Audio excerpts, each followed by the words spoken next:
நமது ஜெபம் டிவியில் புதிய தரிசனம். ஜனங்கள்லாம் யாரு? கர்த்தருடைய ஜனங்கள். இந்த ஜனங்கள்லாம் யாரு? ஆண்டவர் இடத்துல ஆசீர்வாதத்தை பெற்றவர்கள். இந்த ஜனங்கள் எல்லாம் யாரு? ஆண்டவர் இடத்துல நன்மைகளை பெற்றுக்கொண்ட ஜனங்கள்.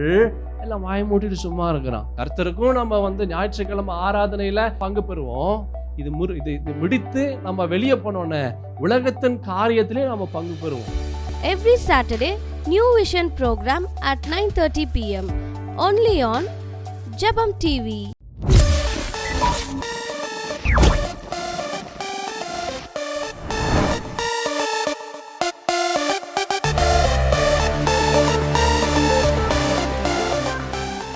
எடுத்துக்கொள்வோம் சகரியா தீர்க்கதரிசன புஸ்தகம் 2ஆம் அதிகாரம் 10வது வசனம். சகரியா 2:10. சீயோன் குமாரத்தியே, கெம்பீரித்து பாடு, இதோ நான் வந்து உன் நடுவில் வாசம் பண்ணுவேன் என்று கர்த்தர் சொல்லுகிறார். இதோ நான் வந்து உன் நடுவிலே வாசம் பண்ணுவேன். ஆண்டவர் வந்து ஒரு குடும்பத்திலையோ இல்லை ஒரு மனிதனுடைய வாழ்க்கையிலையோ அவர் வந்து இருந்தா அந்த மனிதனுடைய வாழ்க்கை ரொம்ப வித்தியாசமாக இருக்கும். ஆண்டவர் இருப்பதற்கும் ஆண்டவர் இல்லாமல் இருப்பதற்கும் எண்ணற்ற வித்தியாசங்கள் இருக்கும். அல்லேலூயா, ஆமென். நான் விசுவாசிக்கிறேன், என் தேவனாகிய கர்த்தர் உங்கள் ஒவ்வொருவருக்குள்ளாகவும் அவர் கடந்து வந்து உங்களுடைய வாழ்க்கையில் அநேக காரியங்களை அவர் செய்து கொண்டு இருக்கிறார் என்று நான் நம்பி விசுவாசிக்கிறேன். அல்லேலூயா. பரிசுத்த வேதத்தில் 3 பேர் இந்த இயேசுவை தன் நடுவிலே அவர்கள் கொண்டு வந்தார்கள். முதலாவது யாரு கொண்டு வந்தா என்று பார்த்தோம். யாரு கொண்டு வந்தா? பர்த்திமேயு. ஆமென். கர்த்தர் நம் நடுவில் வந்து வாசம் செய்ய வேண்டும் என்றால் இந்த முதல் விஷயம் ரொம்ப முக்கியம். Never ever give up. ஒருபோதும் உங்களுடைய முயற்சி என்ன செய்யாதீங்க, விட்டு விடக்கூடாது. அல்லேலூயா. மார்க் எழுதின சுவிசேஷம் 10ஆம் அதிகாரம் 46ஆம் வசனத்திலிருந்து 52ஆம் வசனமுடைய வேகமாக நாம் பார்க்கலாம். பின்பு அவர்கள் எரிகோவுக்கு வந்தார்கள். அவரும் அவருடைய சீஷர்களும் திரளான ஜனங்களும் எரிகோவை விட்டு புறப்படுகிற போது திமேயுவின் மகனாகிய பர்த்திமேயு என்கிற ஒரு குருடன் வழி அருகே உட்கார்ந்து பிச்சை கேட்டுக்கொண்டு இருந்தான். அவன் நசரேயனாகிய இயேசு வருகிறார் என்று கேள்விப்பட்டு, இயேசுவே, தாவீதின் குமாரனே, எனக்கு இரங்கும் என்று கூப்பிடத் தொடங்கினான். அவன் பேசாதிருக்கும்படி அநேகர் அவனை அதட்டினார்கள். அவனோ, தாவீதின் குமாரனே, எனக்கு இரங்கும் என்று முன்னிலும் அதிகமாய் கூப்பிட்டான். இயேசு நின்று அவனை அழைத்து வர சொன்னார். அவர்கள் அந்த குருடனை அழைத்து, திடன்கொள், எழுந்திரு, உன்னை அழைக்கிறார் என்றார்கள். உடனே அவன் என்ன செஞ்சாரு? தன் மேல் வஸ்திரத்தை எறிந்து விட்டு எழுந்து இயேசுவினிடத்திலே அவன் கடந்து வந்தான். இயேசு அவனை நோக்கி, நான் உனக்கு என்ன செய்ய வேண்டும் என்கிறாய் என்றார். அதற்கு அந்த குருடன், ஆண்டவரே, நான் பார்வை அடைய வேண்டும் என்றான். இயேசு அவனை நோக்கி, நீ போகலாம், உன் விசுவாசம் உன்னை ரட்சித்தது என்றார். உடனே அவன் பார்வை அடைந்து வழியிலே இயேசுவுக்கு பின்பாக அவன் சென்றான். இங்க பார்த்தோம், இந்த Bartimaeus, he was a beggar, he was blind, he was always, he has to be dependent. 3 காரியம் இருந்தது இந்த பர்த்திமேயுடைய வாழ்க்கையில். முதலாவது அவன் குருடனாக இருந்தான். 2வது அவன் பிச்சை கேட்கிறவனாக இருந்தான். 3வது அடுத்தவர்களை சார்ந்து இருக்கக்கூடிய ஒரு நிலை அவனுடைய நிலையாக இருந்தது. இப்படிப்பட்ட நிலையில் இருக்கக்கூடிய இந்த மனிதனுடைய வாழ்க்கை எப்படி மாறினது? அதுக்கு முதல் விஷயம், he recognized who Jesus was. இந்த இயேசு யார் என்று அவன் தெரிந்திருந்தான். 2வது இவனுடைய நிலை, இப்படிப்பட்ட ஒரு நிலை எப்படி மாறினது? he recognized the people around. ஜனங்கள் யார் என்று, அவனை சுற்றி இருக்கிற ஜனங்கள் யார் என்று அவன் அறிந்திருந்தான். 3வது இப்படிப்பட்ட ஒரு நிலை எப்படி இவனுடைய வாழ்க்கையில மாறினது? 3வது he recognized who he was. அவன் யார் என்று அவன் அறிந்திருந்தான். அல்லேலூயா, ஆமென். அது ரொம்ப முக்கியம். ரொம்ப இயேசு யார் என்று அறிந்திருக்கணும், நம்மை சுற்றி இருக்கிற ஜனங்கள் யார் என்று அறிந்திருக்கணும், 3வது நாம் யார் என்று அறிந்திருக்கணும். அந்த வசனத்தை பார்த்தோம். மார்க் எழுதின சுவிசேஷம் 10ஆம் அதிகாரம் பார்த்தோம். 49வது வசனத்தை பாருங்களேன். இயேசு நின்று அவனை அழைத்து வர சொன்னார். அவர்கள் அந்த குருடனை அழைத்து, திடன்கொள், எழுந்திரு, உன்னை அழைக்கிறார் என்று சொன்னார்கள். உடனே அவன் என்ன செய்யறான்? தன் மேல் வஸ்திரத்தை அவன் எறிந்து விட்டு அவன் எழுந்து அவன் இயேசுவினிடத்துல வந்தான். அற்புதமே வரல, இன்னும் விடுதலையே நடக்கல, எதுவுமே நடக்கல. ஆனால் என்ன செஞ்சான்? தன் மீது இருந்த வஸ்திரத்தை அவன் எரிந்து விட்டு அவன் போனான். அந்த வஸ்திரம் காலையில் அதை விரித்து அதில் எல்லாரும் பணம் போடுவாங்க. அல்லேலூயா. பணத்தை வாங்கக்கூடியதாக இருந்தது. இரவில் அதை எடுத்து அவன் போற்றி கொள்வான் குளிருக்கு. அல்லேலூயா. இங்கே ஆண்டவர் கூப்பிட்டாருன்னு சொன்ன மாத்திரத்தில் எந்த ஜனங்கள் இந்த பர்த்திமையம் அதட்டினார்களோ திட்டினார்களோ அதே ஜனங்கள் சொல்கிறாங்க, ஏசு உன்னை கூப்பிடுறாரு, நீ போ, எழுந்திரு, திடன்கொள், அவர் உன்னை அழைக்கிறார். சொன்ன மாத்திரத்தில் அற்புதமே வரல. மேல் வஸ்திரத்தை அவன் தூர எறிந்து விட்டு அவன் போனான். ஏன் மேல் வஸ்திரத்தை எறிந்து விட்டு போனான்? முதலாவது, he wanted to change his identity. அவனுடைய அடையாளத்தை மாற்ற நினைத்தான். அவனுடைய அடையாளத்தை மாற்ற நினைத்தான். நமக்கு என்ன அடையாளம் நாம் மாற்ற நினைக்கிறோம்? அல்லேலூயா. என்ன அடையாளம் நமக்கு இருக்கு? ரட்சிக்கப்படுவதற்கு முன்பதாக ஒரு அடையாளம் இருந்தது, ரட்சிக்கப்பட்ட பிறகு ஒரு அடையாளம் நமக்கு உண்டு. ஆனால் இப்போ என்ன அடையாளம் நம்முடைய வாழ்க்கையில் இருக்கு? என்ன அடையாளத்தை நாம் மாற்ற நினைக்கிறோம்?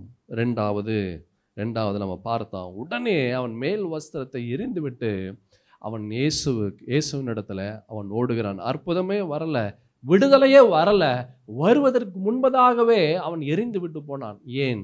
ரெண்டாவது, he wanted to get rid of his past. அவனுடைய கடந்த காலத்தை நினைப்பூட்டுகிற எல்லாவற்றையும் அவன் விட்டுட்டு அவன் ஓட பார்த்தான். அல்லேலூயா. கடந்த காலத்தில் இருக்கிற காரியங்களை, கடந்த காலத்தை நினைப்பூட்டுகிற எல்லா விஷயத்திலிருந்து அவன் வெளியே வர நினைத்தான். உங்கள் வாழ்க்கையில் அற்புதங்கள் வர வேண்டும் என்றால், நல்லா கவனமாக கேளுங்க, உங்கள் வாழ்க்கையில் அற்புதம் வர வேண்டும் என்றால் அவரை மாத்திரம், ஆண்டவராக இயேசுவை மாத்திரம் நம்பி சார்ந்து விசுவாசிக்கும் போது எதெல்லாம் இருந்தால் இயேசுவின் இடத்துல போக முடியாது என்று எதெல்லாம் தடையாக இருக்கிறதோ, எதையெல்லாம் இருந்தால் பழைய நினைவுகளை கொண்டு வருமோ அதை தூர எறிந்து விட்டு இயேசுவின் இடத்துல நீங்கள் கடந்து வரும்போது இதுவரைக்கும் இல்லாத அளவிற்கு ஒரு ஆசீர்வாதத்தை இந்த இயேசு உங்களுடைய வாழ்க்கையில் கொடுக்க வல்லமையுடையவராக இருக்கிறார். அல்லேலூயா. You cannot serve two masters. 2 எஜமான்களுக்கு ஊழியம் செய்ய முடியாது. ஆமென். 1 கொரிந்தியரின் புஸ்தகம் 10ஆம் அதிகாரம் 21ஆம் வசனம். வேகமாக கர்த்தருடைய வார்த்தைக்கு நேராக நாம் கடந்து போகலாம். நீங்கள் கர்த்தருடைய பாத்திரத்திலும் பேய்களுடைய பாத்திரத்திலும் பானம் பண்ணக்கூடாதே. நீங்கள் கர்த்தருடைய போஜன பந்திக்கும் பேய்களுடைய போஜன பந்திக்கும் பங்குள்ளவர்களாய் இருக்கக்கூடாது. ஏதோ ஒண்ணுதான் இருக்கணும், ஏதாவது ஒண்ணுதான் இருக்கணும். ஒன்று ஆண்டவர் இருக்கணும், இல்லை உலகம் இருக்கணும். ஒன்று நம்ம ஆசை இருக்கணும், இல்லை கர்த்தருடைய ஆசை இருக்கணும். ஒன்று கர்த்தருடைய அடையாளம் இருக்கணும், இல்லை உலகத்தினுடைய அடையாளம் இருக்கணும். ஒன்று கர்த்தர் நம்முடைய வாழ்க்கையில் செய்த நன்மைகளுடைய நினைவுகள் இருக்கணும், இல்லை உலகத்தினுடைய ஆசைகள், உலகத்தினுடைய காரியங்கள், அந்த நினைவுகள் இருக்கணும். ஏதாவது ஒன்று தான் இருக்கணும். அல்லேலூயா.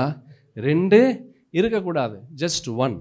அதுதான் நம்ம ஆண்டவரிடத்துல இன்னும் அதிகமாய் அற்புதங்களை பெற்றுக்கொள்ளும்படியாக செய்யும். என்ன நினைவு உங்ககிட்ட இருக்கு? எந்த கடந்த கால நினைவுகளை இன்னும் யோசித்து கொண்டு இருக்கிறீங்க? அதான் சொன்ன, 2 எஜமான்களுக்கு ஊழியம் செய்ய முடியாது. அல்லேலூயா. இந்த வசனத்தில் அப்போஸ்தலனாகிய பவுல் ரொம்ப அழகான ஒரு காரியத்தை சொல்றாரு. நீங்கள் கர்த்தருடைய பாத்திரத்திலும் பேய்களுடைய பாத்திரத்திலும் பானம் பண்ணக்கூடாதே. நீங்கள் கர்த்தருடைய போஜன பந்திக்கும் பேய்களுடைய போஜன பந்திக்கும் பங்குள்ளவர்களாய் இருக்கக்கூடாதே. இங்க அந்த பர்த்திமேயு அவன் பார்க்கிறான் அந்த வஸ்திரத்தை, அவனுக்கு கண்ணு தெரியல, அவனுக்கு இன்னும் பார்வையை அவன் அடையல. அவன் பார்க்கறான், வேண்டாம், இது இருந்ததுன்னா என்னுடைய கடந்த கால நினைவுகளை நான் யோசிக்க நேரிடும். கடந்த காலத்தில் இதன் மூலமாக நான் நிறைய பாவங்களை நான் செய்திருப்பேன், இதன் மூலமாக நிறைய காரியங்களை நான் செய்திருப்பேன். இது எனக்கு வேண்டாம். ஆண்டவர் என்னை கூப்பிடுறாரு. நான் ஆண்டவரிடத்துல நான் போகும்போது எனக்கு எந்த ஒரு நினைவுகளும் இருக்கக்கூடாது. என் வாழ்க்கையில் நான் செய்த பாவங்களுக்குரிய நினைவுகள் எனக்கு இருக்கக்கூடாது.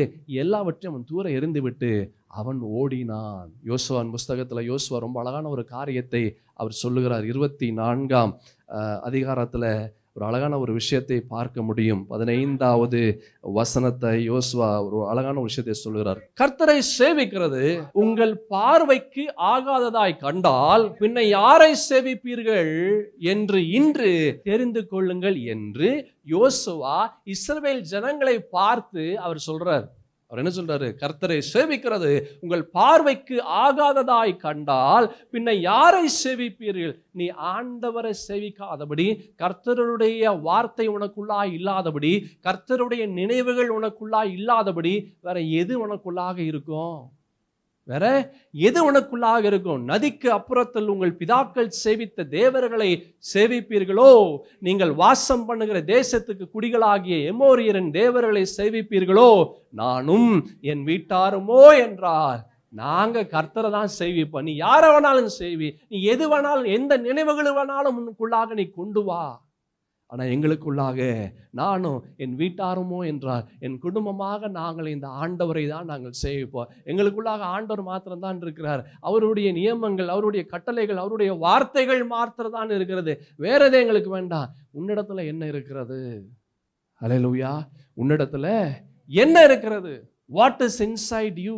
உன்னிடத்துல என்ன இருக்கிறது? யோசுவா சொல்றாரு, நானும் என் வீட்டாருமோ என்றார். நாங்க ஆண்டவரை தாங்க சேவிப்போம். நாங்கள் கர்த்தரை சார்ந்து தான் இருப்போம். கர்த்தரை தான் நாங்கள் பற்றி கொள்வோம். வேற எதையும் நாங்கள் பற்றி கொள்ள மாட்டோம். வேற எதையும் நாங்கள் சார்ந்து இருக்க மாட்டோம். எங்கள் உடல், பொருள், ஆவி, ஆத்மா, சரீரம் அது ஆண்டவரை சார்ந்து இருக்கும். அல்லேலூயா. இந்த பர்த்திமேயு வந்து சொல்றாங்க, யார் அவனை அதட்டினார்களோ, யாரு நீ சுமாரு சுமாரு சுமாருன்னு யாரு சொன்னார்களோ அவங்க சொல்றாங்க, தினன்குள் எழுந்துரு, அவர் உன்னை அழைக்கிறார். சொன்ன மாத்திரத்திலே கண்ணு தெரியல, ஆனா மேல இருக்கிற வஸ்திரத்தை தூர எரிஞ்சிட்டான்.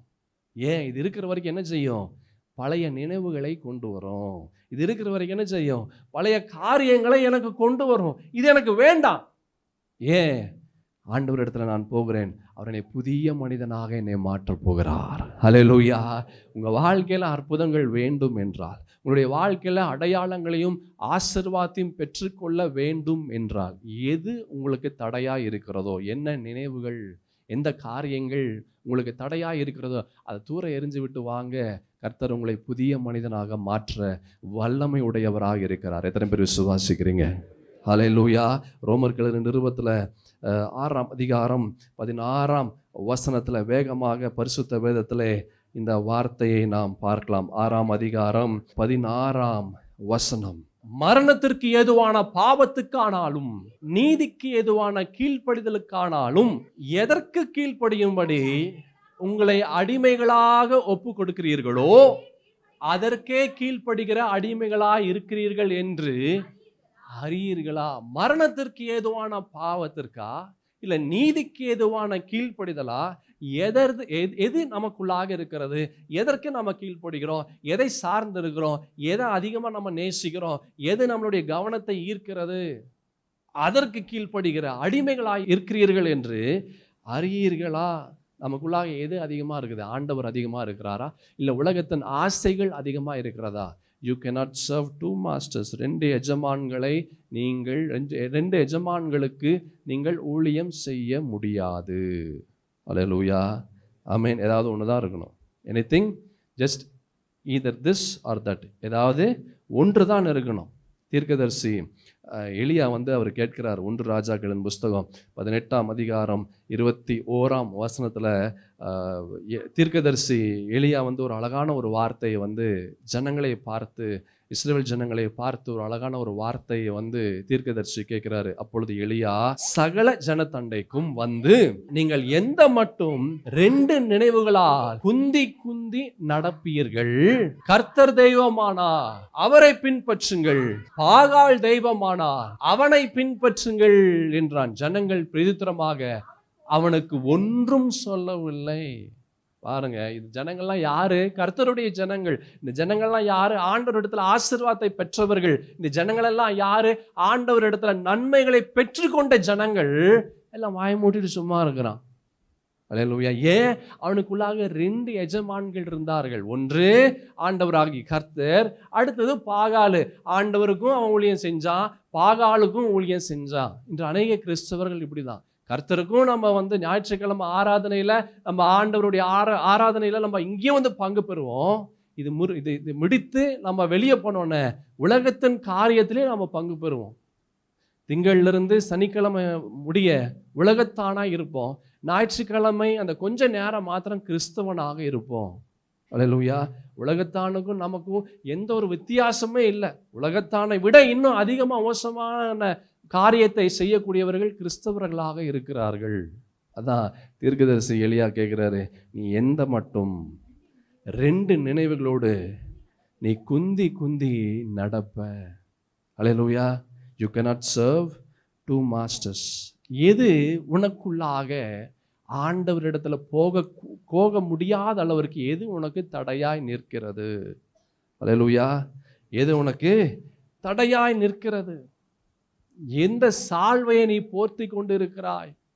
எந்த சால்வையை போர்த்தி கொண்டு இருக்கிற? அந்த சால்வை சிலருக்கு நினைவுகளாக இருக்கும், சிலருக்கு பாவமாக இருக்கும், சிலருக்கு பழக்க வழக்கமாக இருக்கும்.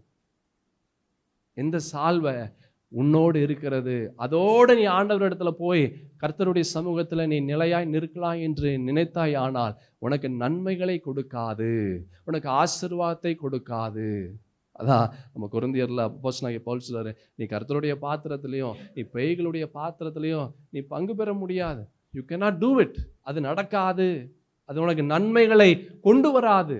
மாறாக என்ன ஆகும்? உன்னுடைய வாழ்க்கையில் இருக்கிற எல்லா நன்மைகளையும் அது எடுத்து விடும். யாக்கோபின் புஸ்தகத்துல கூட ஒரு வார்த்தையை பார்க்க முடியும். 1ஆம் அதிகாரத்துல 8ஆம் வசனத்தை பாருங்களேன். இருமனம் உள்ளவன் தன் வழிகளெல்லாம் எப்படி இருக்கிறான்? நிலையற்றவனாய் இருக்கிறான். இருமனம் உள்ளவன் தன் வழிகளெல்லாம் நிலையற்றவன். 2 மனம், ஏதாச்சும் ஒன்றுதான் இருக்கணும். ஏதாவது ஒன்றுதான் இருக்கணும். 2 மனம். இருமனம் உள்ளவன் தன் வழிகளெல்லாம் எப்படி இருக்கிறான்? நிலையற்றவனாக இருக்கிறான். அதே யாக்கோபுல 4:4 நீங்க பாருங்களேன். அதே யாக்கோபன், விபச்சாரரே, விபச்சாரிகளே, உலக சிநேகம் தேவனுக்கு விரோதமான பகை என்று அறியீர்களா? உலக சிநேகம் என்னது? தேவனுக்கு விரோதமான பகை. ஆண்டவரும் வேணும், உலகமும் வேணும், அந்த பைபிளும் வேணும், உலகத்தினுடைய காரியங்களும் வேண்டும்.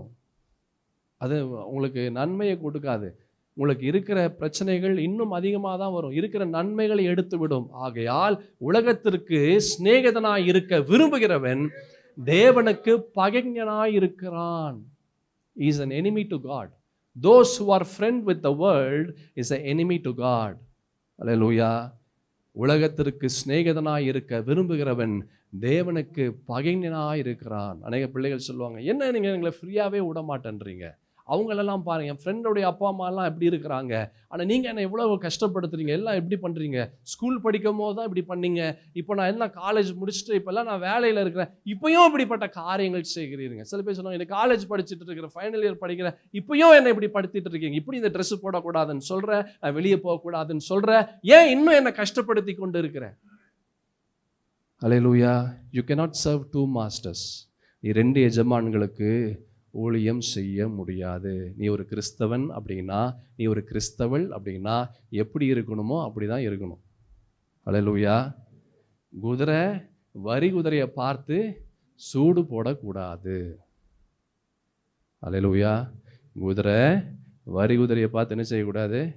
சூடு போடக்கூடாது. நீ உன்னை ஆண்டவர் எப்படி உண்டு பண்ணாரோ அப்படிதான் நீ இருக்கணும். அடுத்தவன் அப்படி இருப்பான், அது அவன் அப்படி இருக்கிறானே, நானும் அதே மாதிரி போல நானும் இருக்கிறேன், அதே போல் நான் உடை அணிந்து கொள்கிறேன், அதே போல் எல்லா காரியம் நான் செய்து கொண்டு இருக்கிறேன், நீ பண்ணினா உனக்கு தான் கஷ்டம் வரும், உனக்கு தான் வேதனை வரும், உனக்கு தான் நன்மைகள் இருக்கிற ஆசீர்வாதத்தை நீ இழந்து விடுவாய்.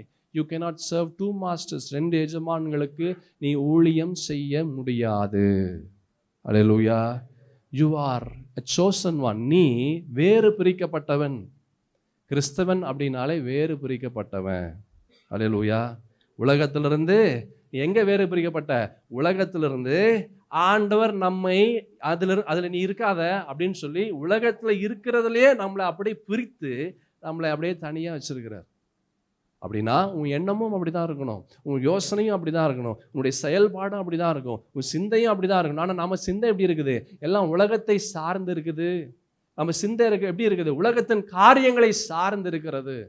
யோசித்து பாருங்க, கொஞ்ச நேரத்துக்கு முன்னாடி எல்லாம் அந்த மிஷினரிமார்களை எல்லாம் நீங்கள் பார்த்தீங்க. அந்த ஒவ்வொரு மிஷினரிமார்களுடைய தன்மைகளை நீங்கள் பார்த்தீங்கன்னா எல்லாம் வெளி தேசத்திலிருந்து அவர்கள் அமெரிக்கா தேசம், ஸ்வீடன் தேசம், சுவிட்சர்லாந்து, டென்மார்க்கு, யூரோப், ஜெர்மனி எல்லா தேசத்திலிருந்தும் அவர்கள் அந்த வாழ்க்கை வேண்டாம். நல்ல கவனமாக கேளு, அந்த வாழ்க்கை வேண்டாம். என்ன வாழ்க்கை? சுகபோக வாழ்க்கை, நல்ல ஆசீர்வாதமாக மனம் போன்ற வாழ்க்கை எனக்கு அது வேண்டாம், நான் ஆண்டவருக்காக நான் எல்லாவற்றையும் நான் தியாகம் செய்து கொண்டு நான் வருகிறேன் என்று எல்லாம் வந்தாங்க. அதில் வந்தது முக்காவாசி பேர் லேடிஸ். அல்லேலூயா. அப்போவே 1800 அந்த 18th செஞ்சுரியில், 19th செஞ்சுரியில், 17th செஞ்சுரியில் அப்போவே அவர்கள் அநேக பெண்கள் அவர்கள் வந்தாங்க, அநேக ஆண்கள் அவர்கள் கடந்து வந்தார்கள். ஆண்டவருக்காக அந்த உலகத்தின் வாழ்க்கை வேண்டாம் என்று ஆண்டவருக்காக எல்லாவற்றையும் அவர்கள் குப்பையாக எண்ணி அவர்கள் வந்தார்கள். ஆனால் இப்போ இருக்கிறவங்க என்ன சொல்றாங்க? இங்கே ஆண்டவர் இடத்துல இருந்து உலகத்திற்குள்ளாக போகணும்னு நினைக்கிறான். ஆண்டவர் யாரை ஆசீர்வதிப்பாரு? அல்லேலூயா. ஆண்டவர் யாரை ஆசீர்வதிப்பாருன்னு யோசி. நீ வாழ்கிற வாழ்க்கை அது கொஞ்ச நாட்கள் தான். டக்கு டக்குன்னு ஓடிடும். நல்லா கவனமாக்கல. இந்த வருஷம் இப்போ தான் ஆரம்பித்தோம், இந்த வருஷம் முடிய போகுது. இப்படி தான் எல்லா வருஷமும் போகும். வருடங்கள் ஓடிடும். நீ கர்த்தருக்காக எதை செய்கிறாயோ அது மாத்திரம் நிலையாய் நிலை நிற்கும். அல்லேலூயா. நீ ஏன் அதை மறந்து விடுகிறாய்? ஏன் மறந்து போகிற? கிறிஸ்தவர்களுக்கு ஷார்ட் டேர்ம் மெமரி லாஸ். கொஞ்ச நேரம் நல்லா இருப்பான், கொஞ்ச நேரம் ஆண்டவருடைய ஆசீர்வாதம் அந்த இடத்துல உட்கார்கிற வரைக்கும், அவனுக்கு ஆண்டவருடைய வார்த்தைகள் வருகிற வரைக்கும் அவன் நல்லா இருக்கிறான். இந்த இடத்தை விட்டு போன மாத்திரத்திலே எல்லாம் மாறி விடுகிறது. அல்லேலூயா. என் பிரியமான தேவஜனமே, you cannot serve two masters. 2 எஜமான்களுக்கு நீ என்ன செய்ய முடியாது? ஊழியம் செய்ய முடியாது. அந்த பர்த்திமையோ வந்து சொல்றாங்க, அவர் உன்னை அழைக்கிறார், அவர் உன்னை கூப்பிடுறார், எழுந்திரு, திடன்கொள். அவர் அழைக்கிறார். சொன்ன மாத்திரத்திலே அவனுக்கு கண்ணு ஒன்றும் தெரியல, இன்னும் விடுதலை வரல, இன்னும் எதுவுமே நடக்கல. மேல இருக்கிற மேல் வஸ்திரத்தை தூர எரிஞ்சு விட்டு ஓடுறான். ஏன் போடுறான்? he wants to get rid of his past.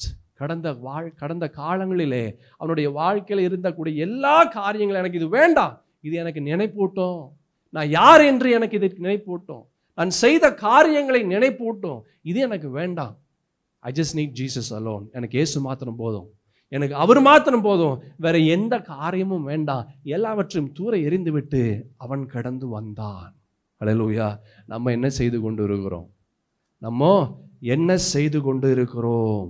யோசித்து பார் சகோதரா சகோதரி. சங்கீதத்தின் புஸ்தகம் 86ஆம் சங்கீதத்தில் 11வது வசனம். கர்த்தாவே, உமது வழியை எனக்கு போதியும், நான் உமது சத்தியத்திலே நடப்பேன், நான் உமது நாமத்திற்கு பயந்திருக்கும்படி என் இருதயத்தை ஒருமுகப்படுத்தும். ஆண்டவரே, உம்முடைய வழியை எனக்கு எனக்கு தெரியல, நான் எல்லா வழிகளிலையும் போயிட்டு கொண்டு இருக்கிறேன், எல்லா காரியத்தையும் நான் செய்து கொண்டு இருக்கிறேன், மனம் போன போக்கில் எல்லாவற்றையும் நான் செய்து கொண்டு, எனக்கு என்ன தோணுதோ எல்லாம் செய்கிறேன், எனக்கு என்ன இஷ்டமோ எல்லாத்தையும் நான் பண்ணுகிறேன், என் கண்ணு என்னென்னலாம் சொல்லுதோ எல்லாத்தையும், என் இருதயம் என்னெல்லாம் சொல்லுதோ, என்னென்னலாம் சொல்லுதோ எல்லாத்தையும் நான் செய்கிறேன்.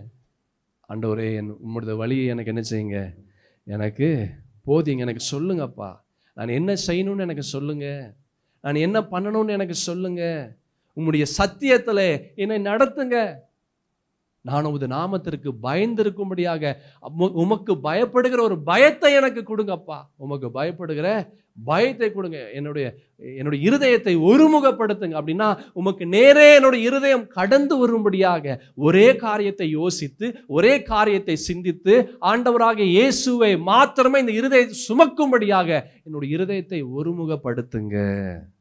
அல்லேலூயா. இருதயத்தை ஒருமுகப்படுத்துங்க. What is that you are holding on to? எதை நீ பிடித்து கொண்டு இருக்கிற? ஆண்டவருடைய சமூகத்திலையும் நீ சென்று எதை நீ பிடித்து கொண்டு இருக்கிறாய்? அல்லேலூயா.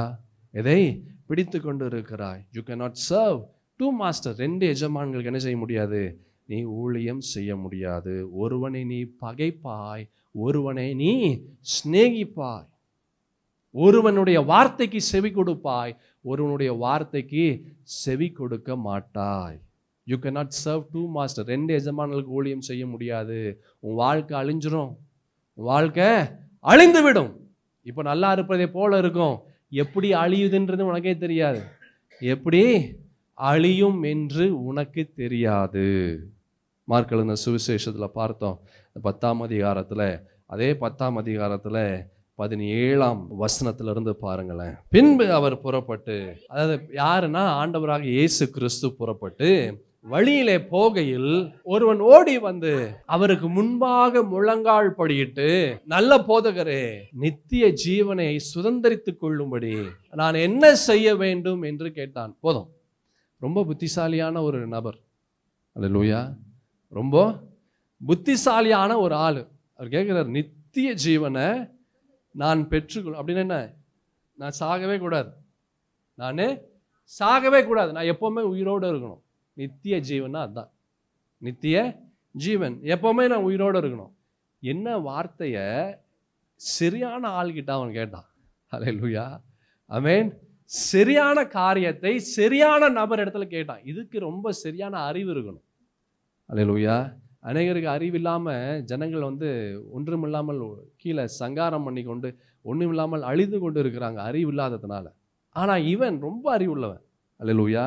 ரொம்ப ஞானவான்.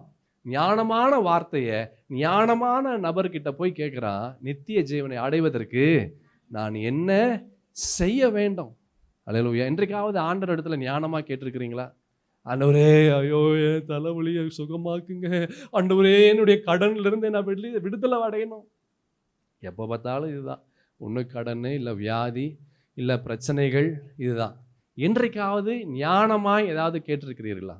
நீங்கள் எதிர்பார்க்கிற ஒரு வாழ்க்கை நான் வாழ எனக்கு உதவி செய்யுங்க, இதெல்லாம் கேளுங்க. நீங்கள் நான் எப்படி இருக்கணும்னு நீங்கள் நினைக்கிறீங்களோ அப்படி நான் இருக்க எனக்கு உதவி செய்யுங்க. உம்மை மாத்திரம் நான் எண்ணுகிற ஒரு நினைவுகளை தாருங்க. நான் ஒவ்வொரு நாளும் நான் காலை எழுந்த நேரத்திலிருந்து இரவு நான் தூங்க போகிற நேரம் வரைக்கும் நான் என்ன செய்யணும், நான் என்ன பண்ணணும், நான் என்ன பேசணும், நான் எப்படி நடந்துக்கணும், ஆண்டவரே நீங்கள் உம்முடைய ஞானத்தினாலே, உம்முடைய ஆலோசனையின்படி, உம்முடைய அறிவின்படி, உம்முடைய வார்த்தையின்படி எனக்குள்ளாக நீர் வாசம் செய்யுங்க. அல்லேலூயா. அறிவு இல்லாததுனால, புத்தி இல்லாதனால, ஞானம் இல்லாதனால அநேகருடைய வாழ்க்கையிலே அநேக காரியங்களை நாம் இழந்து கொண்டு இருக்கிறோம்.